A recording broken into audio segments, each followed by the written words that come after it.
today with some comic and graphic novel recommendations for Cartoons Crossroads.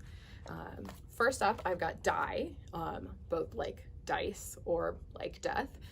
This one is written by Kieran Gillen with art by Stephanie Hans, letters by Clayton Cowles, and it's published by Image. It's a fantasy comic where the players are trapped inside a tabletop role-playing game. So think Jumanji crossed with Dungeons and Dragons. This one definitely has some mature content, so I'd recommend it for adult readers. It's really good for fantasy fans, tabletop RPG players, obviously. And it's a good one if you are looking to get in on an ongoing series when it's still pretty early in the run. All right, so my next one is also another book from Image. This one's called Pretty Deadly, The Rat.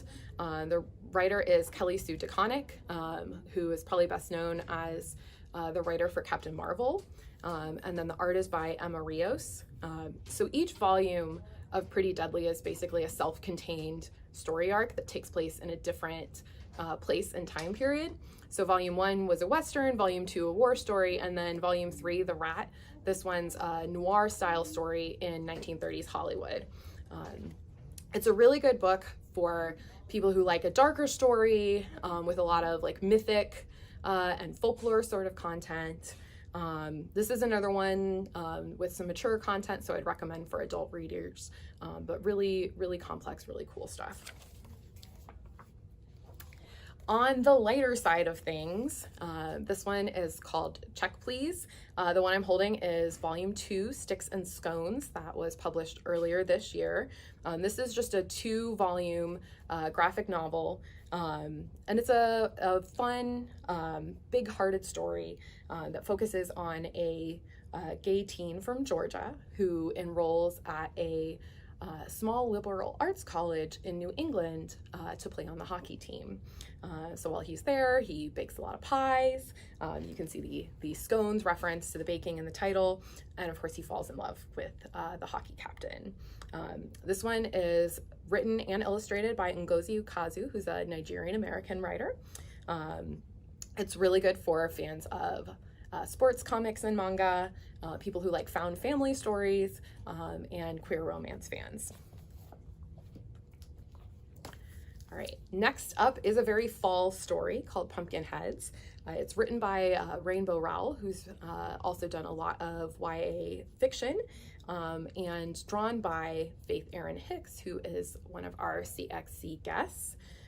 This one is a standalone graphic novel, so you don't have to come in with any prior information, and you can read it, really easily in a short period of time.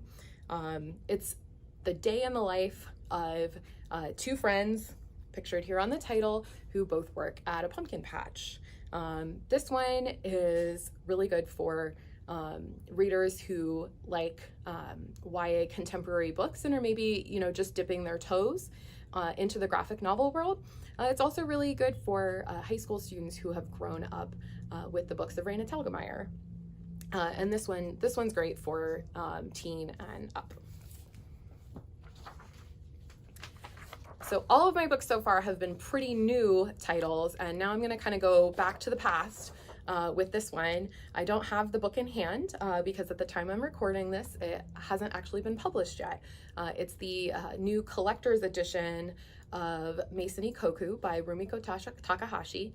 This one is a classic manga that was originally published serially from 1980 to 1987. So I originally read this about 20 years ago, but it's being republished with a new translation in English that is promising to include more of the Japanese cultural context and some chapters that were not published in the English edition before. So this one's basically the manga equivalent of a sitcom. It all takes place in an apartment building with a kind of wacky cast of characters, and there's also a slow burn romance that takes place over all 15 volumes. This one is great for manga lovers. Maybe you want to revisit it, remembering it from the 80s or 90s, or, maybe you're just discovering it for the first time. This one is great for older teens and adults.